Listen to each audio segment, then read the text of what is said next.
تو لوط علیہ السلام اب کیا کہہ رہے ہیں؟ لو ان لی بکم قوتا او آوی الی رکن شدید، کاش میرے بازوؤں میں قوت ہوتی تم سے مقابلہ کرتا میں، یا میرا کوئی قبیلہ ہوتا جس کو بلاتا اور میری مدد کرتا،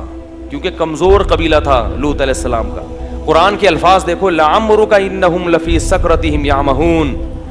اے محمد صلی اللہ علیہ وسلم ہمیں آپ کی عمر کی قسم کہ وہ نشے میں ڈوبے ہوئے تھے، انہیں پیغمبر کے اس قسم پرسی کا ذرہ برابر بھی ترس نہیں آ رہا تھا۔ قال لو ان لی بکم قوتا، انہوں نے کہا کاش کہ میرے پاس تمہارے مقابلے کے لیے کوئی طاقت ہوتی، او آوی الی رکن شدید، یا میں کوئی قلعہ ایسا ہوتا جس میں مضبوط میں جا کر پناہ لے لیتا اور تم سے اپنے آپ کو اور اپنے مہمانوں کو بچا لیتا۔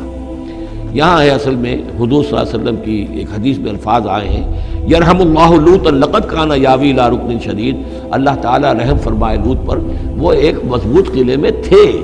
اللہ تعالیٰ کی حفاظت تو انہیں حاصل تھی، لیکن یہ کہ اس وقت جو صورت بن گئی تھی ان کے لیے،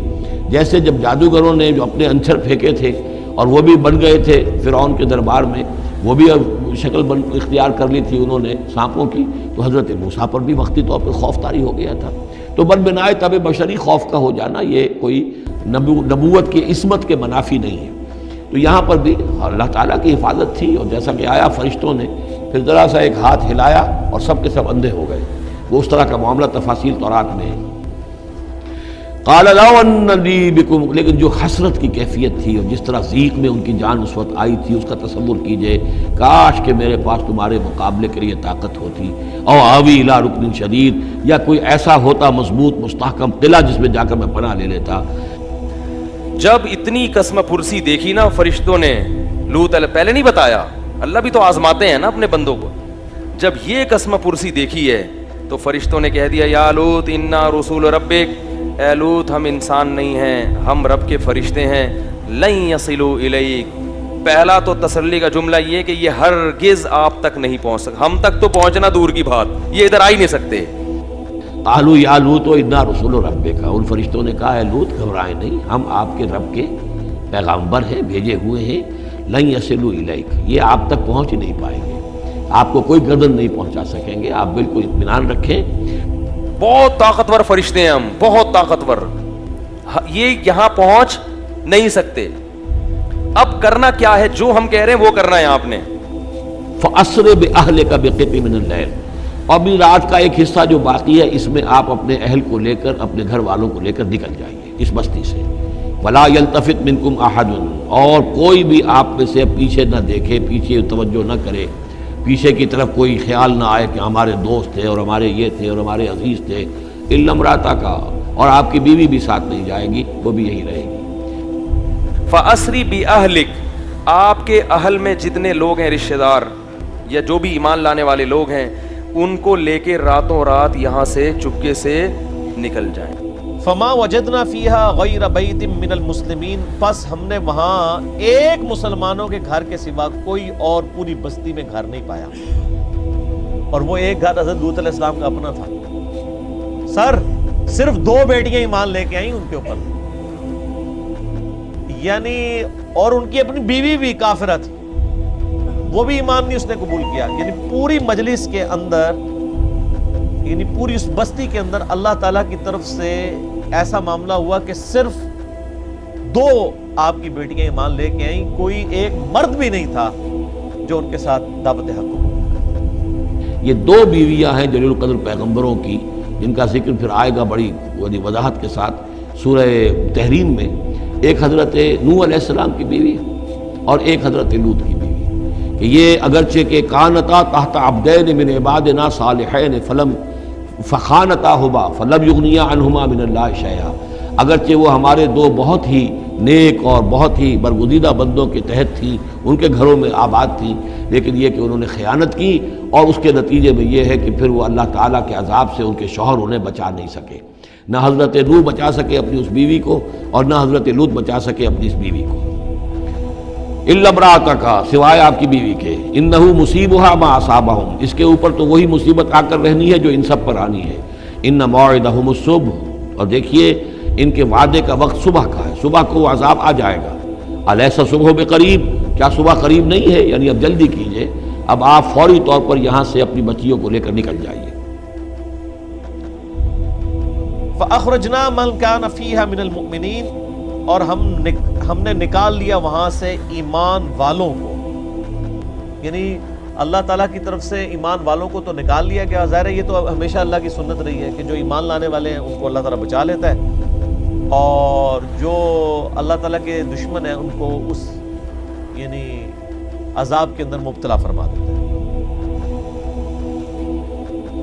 فلما جاء امرنا جعلنا عالیہا سافلہا، جب ہمارا حکم آ پہنچا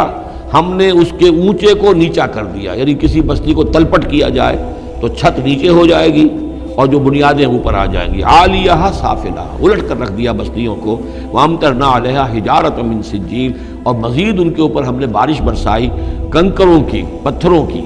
یعنی یہ کہ ایک طرف تو یہ کہ کچھ زلزلہ آیا یا کچھ اور زمین میں دھماکہ ہوا، ایکسپلوژن ہوا جس سے وہ بستیاں الٹ گئیں، اور اس کے بعد یہ ہے کہ آسمان سے پھر بارش ہوئی ہے ان پر سجیل۔ یہ سجیل اصل میں فارسی کا لفظ ہے سنگ گل، سنگ گل یعنی یہ کہ مٹی جو ہے اگر کسی صحرا کے اندر تھوڑی سی پھوار پڑے اور زیادہ تیز بارش نہ ہو تو وہ ہر قطرے کے ساتھ تھوڑی سی مٹی مل کر وہ ایک چھوٹا سا دانہ بنتا ہے، اور وہ پھر دھوپ جب پڑتی ہے تو وہ پھر پک جاتا ہے، جیسے کہ کہیں آپ اینٹیں پکاتے ہیں اپنے بھٹیوں کے اندر، یہ پھر کہلاتی ہیں سنگ گل۔ یعنی یہ پتھر تو ہے لیکن یہ پتھر نہیں ہے، یہ مٹی کے بنے ہوئے پتھر ہیں، کنکر ہیں۔ ان کنکروں کی بارش ہوئی جس کے اندر کہ اس کو بالکل دفن کر دیا گیا ان دونوں شہروں کو۔ منضود، تہ بر تہ، تہ بر تہ، وہ جو بارش ہو رہی تھی کنکروں کی تہ بر تہ۔ مصومۃ عند ربک للمسرفین، جس پر نشان لگے ہوئے ہوں گے آپ کے رب کی طرف سے حد سے بڑھنے والوں کے لیے، یعنی ہر بندے کا نام لکھا ہوا ہوگا اس کنکر کے اوپر جو جس بندے کو وہ جا کے کنکر لگ رہے۔ مسومۃ عند ربک، اور وہ نشان زد تھے تیرے رب کی طرف سے، یعنی ہر ایک کے لیے معلوم تھا کہ کس کو کون سا پتھر لگنا ہے اور کون سا جو شخص ہے اس کی ہلاکت کس کے ذریعے سے ہونی ہے۔ وما ہی من الظالمین ببعید، اور یہ ان ظالموں سے کوئی زیادہ دور نہیں ہے، یعنی جو مشرکین مکہ ہیں، جو قریش ہے اور عرب کے جو مشرک ہیں، ان سے یہ بستیاں کوئی دور تو نہیں ہیں، اس لیے کہ یہ جب جاتے تھے فلسطین کی طرف اپنے قافلے لے کر تو یہاں سے گزرتے تھے۔ وَتَرَكْنَا فِيهَا آيَةً لِّلَّذِينَ يَخَافُونَ الْعَذَابَ الْأَلِيمَ، اور ہم نے باقی رہنے دی وہاں ایک نشانی ان لوگوں کے لیے جو دردناک عذاب سے ڈرتے ہیں۔ یعنی اللہ تعالیٰ فرماتا ہے ہم نے یعنی وہ نشانی ان کے کھنڈرات کی شکل میں، ان کی لاشوں کی شکل میں وہاں پر رہنے دی، اور ظاہر ہے کہ یہ فزیکل فنومینا بھی پھر اللہ تعالیٰ کی طرف سے ہوا، آتش فشاں بھی وہاں پر پھٹا اور اس کی پتھروں کی بارش بھی ہوئی، پھر وہ ان کی لاشیں بھی وہ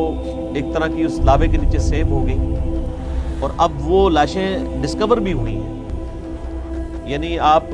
یوٹیوب کے اوپر جا کے اگر لکھیں نا قرآن کے تاریخی مقامات تو آپ کو ویڈیوز بھی مل جائیں گی۔ یہ جو ڈیڈ سی کے کنارے یعنی سدوم اور امورا کی یہ بستیاں تھیں جہاں پر اللہ تعالیٰ کی طرف سے یہ عذاب آیا تھا، اور اب ان کی جو باقیات ہیں وہ بالکل سامنے آ چکی ہیں۔ باقی رہنے والے لوگوں کے لیے اللہ نے اس کو عبرت کا نشان بنا دیا۔ عادت پڑ گئی تھی ان کو اس برائی کی۔ لوط علیہ السلام کی قوم سے پہلے صدیوں تک اس کائنات میں یہ جرم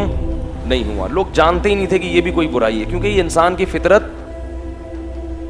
اس کو مانتی نہیں ہے، انسان کو اس طرف اللہ نے رغبت رکھی نہیں ہے۔ یہ جب تک کوئی باقاعدہ عادت نہ ڈالے بری، پڑتی نہیں ہے، یہ خود سے پڑنے والی عادت نہیں ہے۔ جیسے چرس اور ہیروئن خود سے کوئی نہیں پیتا، جب تک کوئی آپ کو پہلی مرتبہ پیشکش نہیں کرے گا، فضائل نہیں سنائے گا، پہلی مرتبہ پئیں گے، بدبو آئے گی، کھانسی ہوگی، بولیں گے کیا گند پلا دیا، لیکن آہستہ آہستہ اس گند سے طبیعت کیا ہوتی ہے مانوس۔ شراب بھی ایسا ہی ہے، بدبودار چیز ہے، شرابی کے منہ سے بدبو آتی ہے، لیکن انسان یہ سوچ کے بتکلف پیتا ہے کہ دیکھیں، کر کے دیکھیں ہوتا کیا ہے۔ تو یہ جو لڑکوں سے بدفعلی کا مرض ہے، اللہ نے مرد کی رغبت مرد کی طرف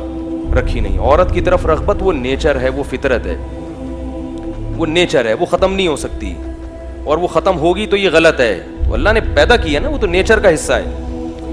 مرد کی طرف، لڑکے کی طرف رغبت ہونا یہ نیچر کا حصہ نہیں ہے، یہ بیماری ہے، یہ بیماری ہے، یہ گندگی ہے۔ اور یہ بیماری پیدا کیوں ہوتی ہے؟ وہی وجہ جو میں بتاتا رہتا ہوں، شادیوں کا رواج نہیں ہے، بالغ ہو جاتے ہیں، جب خواہش حلال طریقے سے پوری نہیں ہوتی تو کہاں منہ مارتے ہیں؟ جیسے ایک آدمی کو حلال روٹی نہیں ملے گی کھانے کے لیے تو کچرے میں سے جو ملے گا اٹھا کے کھا لے گا، تو یہی حال ہوتا ہے کہ گند میں منہ مارتا ہے اور پھر اس گندگی کی عادت پڑ جاتی ہے۔ بڑا آسان ہو رہا ہے لڑکیوں سے دوستی لگانا، زنا کرنا، ہوٹلوں میں لے جانا، بڑا آسان ہو رہا ہے۔ یہ آسان اس لیے نہیں ہو رہا کہ اللہ آپ سے خوش ہے، بلکہ اللہ پکڑنے کا ارادہ رکھتا ہے۔ جیسے لوط علیہ السلام کی قوم پہلے بدکاری کرتی تھی، مشکلات ہوتی تھیں ان کو، اب کیا ہوا کہ ان کے لیے بدکاری کو آسان کر دیا، خوبصورت لڑکے آ گئے، وہ خوش ہو رہے، اب تو بڑا آسان ہے، تو وہ آسان نہیں تھا، اب ان کے لیے عذاب کی، بولو بھائی، تیاری۔ تو گناہ کا آسان ہونا یہ اللہ کی رحمت نہیں ہے، اور یہ اس کی علامت نہیں ہے کہ آپ کے اللہ تعالیٰ چاہ رہے ہیں کہ آپ مزے اڑائیں، بلکہ یہ اس کی علامت ہے کہ آپ دل بھر کے اڑا لو تاکہ اللہ عذاب سخت سے سخت عذاب میں پھر آپ کو پکڑے۔ تو اس لیے اللہ سے یہی دعا کیا کرو کہ اللہ ہمیں گناہ کا موقع نہ دے، ہمیں موقع ہی نہ دے گناہ کا، اور ایسی جگہوں پہ بھی نہ جاؤ جہاں آپ کے گناہ کا دل میں خیالات پیدا ہوں۔